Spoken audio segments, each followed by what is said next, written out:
Hola, en este último video les voy a contar algunos temas complementarios relacionados con el algoritmo gradiente proximal. Vamos a hablar de dos cosas relacionadas con la tasa de convergencia. Por una parte, ver cómo influye la geometría de la función objetivo en la tasa de convergencia del algoritmo gradiente proximal.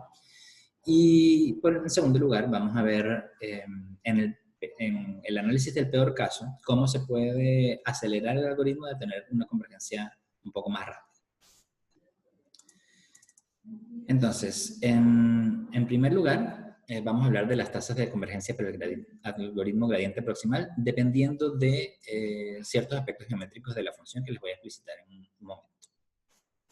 Primero, para recordar, estamos en el contexto de resolver problemas de optimización con una estructura additiva, en que la función objetivo tiene una parte diferenciable y una parte no diferenciable sumadas.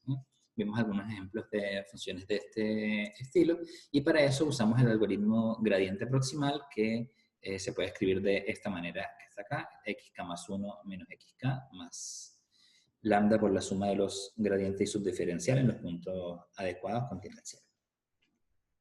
¿Sí? Y recuerden también que podemos escribirlo de manera más breve como esta composición de operadores, donde al punto xk le aplicamos una subiteración de tipo gradiente y luego al resultado, que es este punto intermedio, le aplicamos una subiteración de tipo proximal. Entonces el resultado que teníamos era este teorema, y en lo que quisiera que nos enfocáramos es en esta última parte que nos da la tasa de convergencia. Esta tasa de convergencia como universal, que es válida para cualquier función phi. Fíjense que la cota depende de la distancia del punto inicial al conjunto de minimizadores y de esta constante lambda, que es el paso del algoritmo, y k, que es el número de iteraciones. Entonces esto es una constante que es universal para todas las funciones phi, y entonces tenemos una cota que es, digamos, en ese sentido uniforme para toda la clase de las funciones convexas que se escriben de esta manera como f margen. Entonces lo que vamos a ver ahora es, dependiendo de ciertas características de la función phi, si podemos decir algo mejor que esta tasa de convergencia del orden de 1 partido por k, que es bastante lenta. Entonces, se han hecho varios intentos por describir de manera adecuada la geometría de la función, y uno de los métodos contemporáneos para expresar esto es la llamada desigualdad de Lorentzovich, que relaciona los valores de la función con las pendientes o los valores de los subgradientes de la función en cada punto. ¿Okay? Entonces, esto, fíjense que tiene un factor del lado izquierdo a una cierta potencia, que es la diferencia entre el valor de la función en un punto que está fuera del mínimo y el valor mínimo, porque aquí estamos tomando puntos que no están en el conjunto de minimizadores, y el subdiferencial de la función en un punto. Este cerito aquí quiere decir que vamos a tomar de esto el elemento de norma mínima. Así que esta norma en realidad es el mínimo de las normas de los subgradientes en el punto X. Y ahí aparecen estas dos constantes mu y q, que son un coeficiente y un exponente, que van a ver que esos son característicos de la función y que nos dan, dependiendo de los valores que tengan mu y q, especialmente q, vamos a tener el comportamiento de convergencia de los valores de la función. Veamos un pequeño ejemplo para tener un poquito más de intuición sobre esto. Las funciones que nosotros mejor sabemos cómo son el crecimiento son las potencias de x, así que vamos a mirar la función phi de x igual a norma de x a la alfa, con alfa mayor o igual que 1. Si alfa es menor que 1, entonces la función no es convexa, así que quedamos fuera de este... También se pueden decir muchas de estas cosas, pero quedamos fuera del contexto de lo que hemos visto en este curso y del algoritmo gradiente proximal. Entonces, para alfa mayor que 1 tenemos que se cumple, es muy fácil hacer el cálculo, la función cumple la desigualdad de Lorentzovich con exponente mu igual alfa y exponente q igual 1 menos 1 partido por alfa.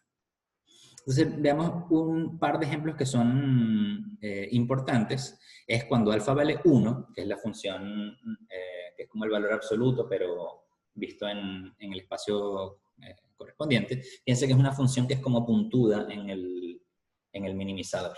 ¿Sí? Eso es con alfa igual a 1, y si alfa es igual a 1, entonces este Q es 0. Este es el valor 0 que puede tomar acá. Con alfa igual a 2, esto es la función cuadrática. De hecho, las funciones, esta función, la función cuadrática, es fuertemente convexa. Normal cuadrado. Y con alfa igual a 2, entonces tenemos aquí un medio, 1 menos un medio, esto nos da un medio, que está aquí a la mitad de este intervalo.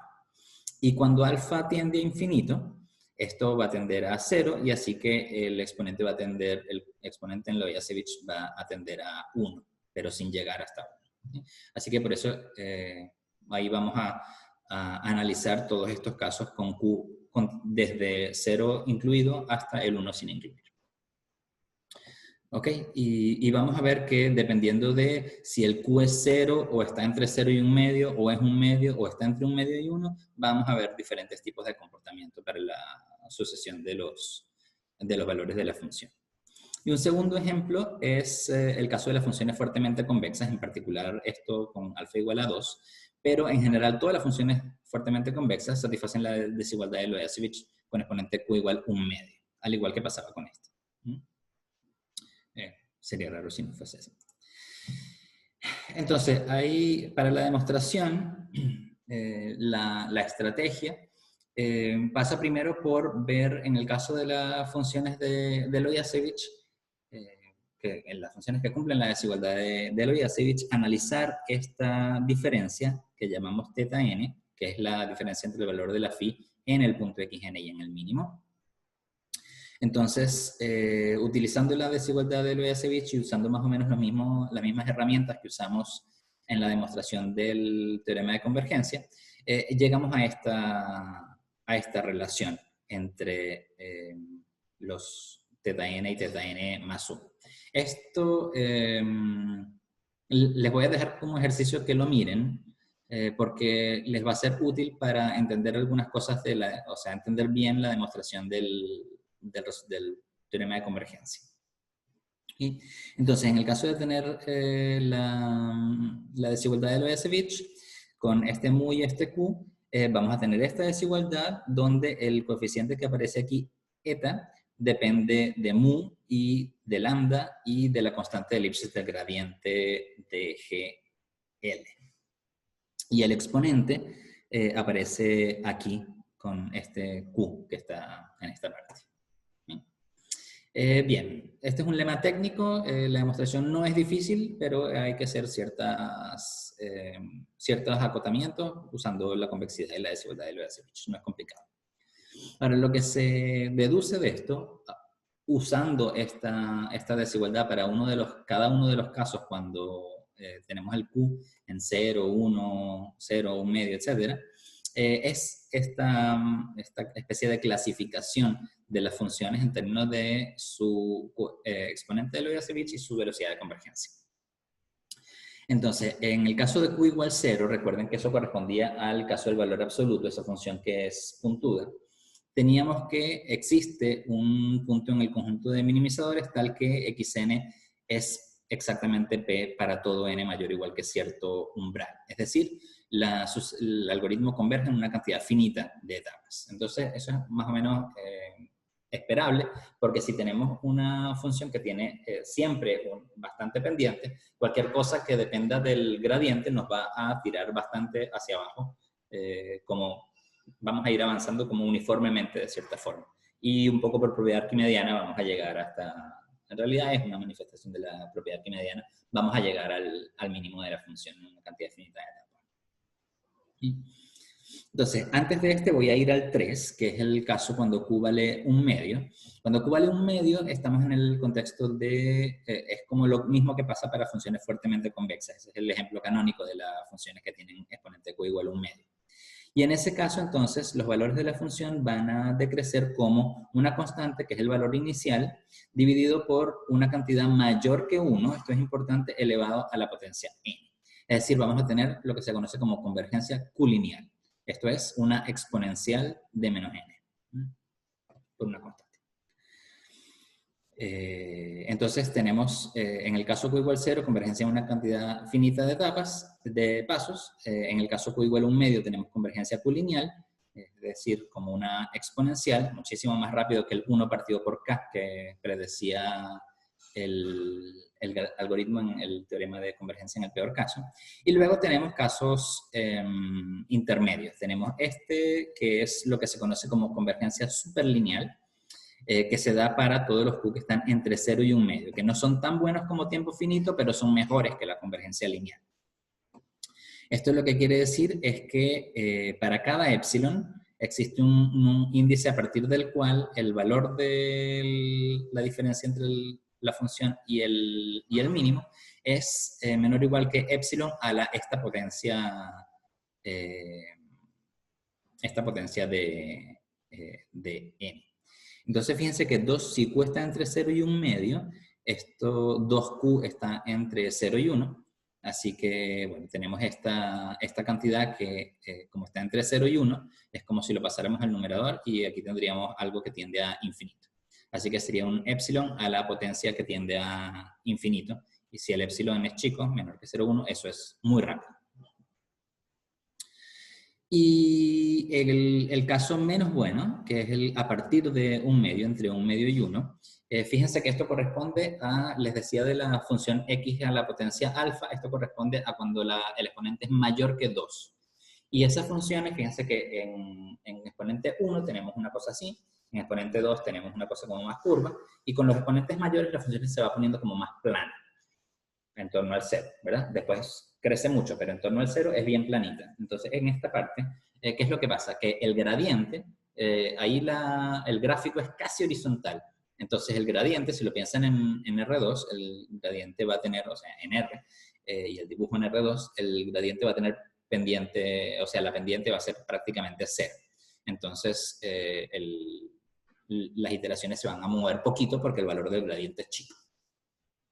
Entonces, lo que deberíamos esperar en estos casos es algo no tan bueno como la convergencia lineal. Y lo que obtenemos entonces es que la convergencia está acotada por una potencia de n en el denominador, donde este r depende de q de esta manera. Entonces, si q es más grande que 1/2 pero menor que 1, esta cantidad que está aquí está entre 0 y 1. Porque si q está entre 1/2 y 1, 2q está entre 1 y 2. Así que esto está entre 0 y 1. Así que al dividirlo, esto me queda más grande que 1. Así que aquí vamos a tener una potencia en el denominador que es más grande que 1. Fíjense que esto, como es una potencia más grande que 1, eso sigue siendo mejor que lo que obtuvimos nosotros para la convergencia en el peor caso, que era con exponente 1. Y justamente se obtiene el 1 cuando q tiende a 1, que es el caso cuando la función se hace más y más y más y más y más plana, prácticamente no se distingue de la función horizontal, entonces es muy difícil ir avanzando porque los gradientes van a ser muy pequeños. Entonces esto les da una idea de cómo la geometría de la función, especialmente en torno al conjunto de minimizadores, afecta la convergencia del método gradiente próximo. Bien, entonces con eso vamos a dar por terminada esta parte. Y ahora les voy a contar qué es lo que pasa cuando no tenemos esta información de tipo geométrico sobre la función, pero queremos tratar de asegurar una convergencia más rápida que la que nos daba el algoritmo original en el caso general o en el peor caso. Y esto es una estrategia que se conoce como aceleración, y ya les voy a contar en un momento qué significa. Entonces, de nuevo tenemos el mismo resultado y recuerden, lo importante es que esta tasa de convergencia es del orden de 1 partido por k, potencia 1. Entonces, ¿cuál es la idea de la aceleración? Bueno, normalmente uno cuando aplica un algoritmo pasa del punto xk menos 1 al punto xk Y luego, con la información que tienen del punto XK, pasa al punto XK más 1. Y el algoritmo en este sentido tiene una propiedad como markoviana, que depende, el punto siguiente depende solamente del punto actual. Ahora, nosotros lo que vamos a hacer para acelerar el algoritmo es usar la siguiente idea. En primer lugar, vamos a extrapolar. Cuando pasamos de xk-1 a xk, fue porque decidimos que esa dirección era una dirección razonable a tomar para tratar de minimizar la función. Entonces, vamos a extrapolar ese segmento un poquito más, ya que decidimos pasar de aquí para acá. Usemos esa dirección y sigamos un poquito más adelante. Ahora, tiene que ser un poquito, porque recuerden que si damos un paso demasiado grande, entonces vamos a llegar a conjuntos donde la función tiene, a puntos donde la función tiene un valor mayor, y eso no nos interesa, ¿sí? Entonces vamos a extrapolar este segmento un poquito, ya vamos a ver cuánto, y a partir de este punto entonces aplicar una iteración nueva de nuestro algoritmo favorito. Déjenme hacer otra iteración de este proceso para que se vea un poco más claro. Cuando hago de nuevo una iteración, voy a tomar ya, me voy a olvidar de este punto auxiliar YK, voy a recordar el punto XK, voy a tomar en cuenta el punto XK más 1, voy a extrapolar este segmento y luego a partir de aquí voy a aplicar el algoritmo. Entonces aquí este es un mecanismo muy sencillo, sobre todo porque este paso adicional, que es la extrapolación, tiene muy poca complejidad desde el punto de vista numérico porque simplemente es sumar. Voy a multiplicar por constantes y sumar las coordenadas de los vectores. Entonces, esencialmente tiene la misma complejidad computacional por iteración que tenía el algoritmo original. Ahora, la ventaja es que va a converger mucho más rápido. Entonces, lo podríamos describir de la siguiente manera. Vamos a tomar el punto XK y el punto XK más 1 de la etapa precedente. Con esto nos paramos en el punto XK y hacemos un poquito más del vector XK menos XK menos 1, que es el que nos trajo de XK menos 1 a XK. Lo colocamos en XK para que vaya un poquito más allá. ¿Sí? Y hacemos YK igual a esto, y luego aplicamos el algoritmo en el punto YK. ¿Sí? Ahora, ¿por qué este alfa partido por K? Bueno, hay sus explicaciones y si ven la demostración de la convergencia, ahí se van a dar cuenta que aquí hay un error, no es alfa partido por K, es 1 menos alfa partido por K.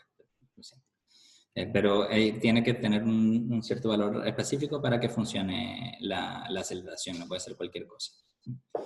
Ahora, una vez que uno hace este esquema, lo que obtiene es que si alfa es cualquier número mayor que 0, entonces este algoritmo resuelve el problema en el sentido de que la sucesión XK es minimizante y todos sus puntos de acumulación débil minimizan phi.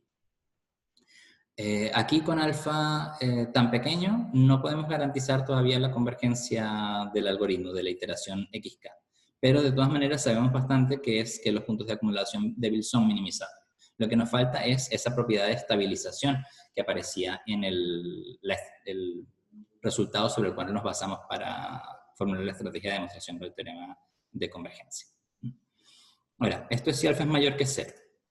Si alfa es mayor o igual que 3, entonces obtenemos esta cota que nos dice que los valores de la función convergen al mínimo como 1 partido por k cuadrado, que es bastante más rápido que el 1 partido por k que obteníamos en el caso del algoritmo original.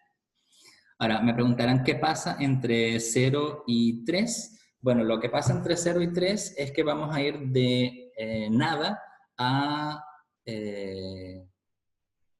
este exponente 2. Vamos a estar pasando por del exponente 1 al exponente 2.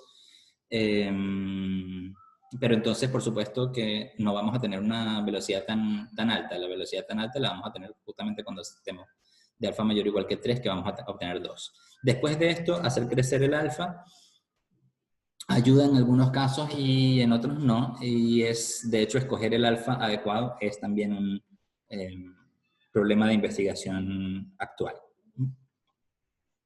Y finalmente, si alfa es estrictamente mayor que 3, ahí pasan una serie de magias que nos hacen que podamos comprobar dos cosas. Que en primer lugar, la convergencia al óptimo es estrictamente más rápida que 1 partido por k cuadrado, y que podemos garantizar la convergencia débil de la sucesión a un minimizador de phi. Es decir, ya con alfa mayor que 3 podemos tener la propiedad de estabilización que nos faltaba para lograr demostrar la convergencia. Y con eso entonces tenemos la convergencia a un minimizador y la velocidad de convergencia bastante más rápida. Ahora, esto, para que tengan una idea, el inicio de esta estrategia de aceleración es de los años 80, fue un trabajo de Nesterov en el 83, pero lo único que se sabía esencialmente era algo del estilo del segundo punto, que si alfa era mayor o igual que 3, entonces el orden de convergencia era de 1 partido por k cuadrado. Y pasaron casi 30 años, más de 30 años, para lograr llegar a este resultado en el que se logró demostrar que las iteraciones convergen. Esto fue hace 5 años recién. Y bueno, ahí, de hecho, la demostración de esto es bien interesante porque usa ciertos aspectos de la dinámica subyacente de la ecuación diferencial ordinaria que gobierna este sistema, así como la ecuación diferencial del máximo descenso que les mostré cuando hablamos del algoritmo gradiente proximal. Existe una ecuación diferencial que modela en tiempo continuo este tipo de algoritmos, y el análisis de esa ecuación diferencial fue lo que logró ayudar a establecer este resultado de convergencia. Bien, entonces les dejo todo esto a título informativo, porque me pareció importante por completitud que pudieran saber un poquito más de lo que pasa con las tasas de convergencia de este algoritmo y lo que es investigación más de actualidad en estos temas. Por cierto, en el video anterior, cuando hablamos antes del anterior, cuando hablamos de algunos ejemplos del método gradiente proximal, hablamos del algoritmo ISTA. Bueno, la forma acelerada del algoritmo ISTA es la que se conoce como FISTA, que probablemente la hayan visto en muchos casos en software comercial y en problemas de cálculo numérico, de optimización numérica en general. Y ese algoritmo surgió en 2009. Así que todas estas cosas son de los últimos años. Bueno, espero que les haya gustado el curso y bueno, nos estaremos viendo todavía unos días más hasta terminar el semestre. Chao.